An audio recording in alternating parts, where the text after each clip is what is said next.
3 facts about money laundering cases. First case refers to the cases of HSBC, which estimated amount is 5.57 billion.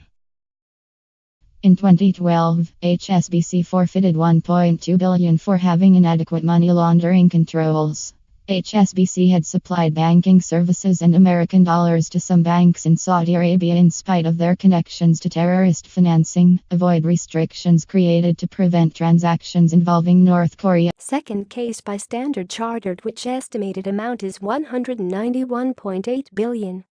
In 2012, the British bank Standard Chartered was accused by New York's Department of Financial Services, DFS, of helping the Iranian government to circumvent U.S. money laundering regulations to the tune of an estimated $191.8 billion over 10 years. The bank paid a civil penalty of $262 million in 2012 by the DFS and the U.S. Department of Justice for failures in its anti-money laundering controls and for violating U.S. sanctions on Burma, Libya, Sudan, and Iran.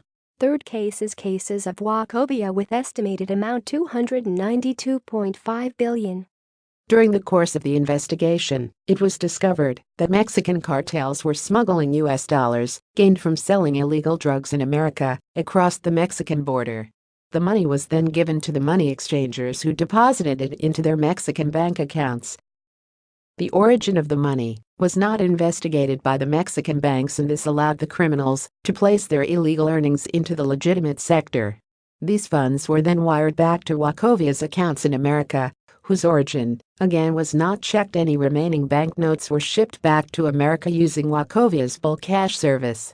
Wachovia paid the federal authorities a total of $123.7 million for willingly failing to establish an adequate AML program, subsequently allowing, from 2004 to 2007, the transfer of an estimated $292.5 billion into dollar accounts from money exchangers, or Casas de Cambio in Mexico, that the bank did business with.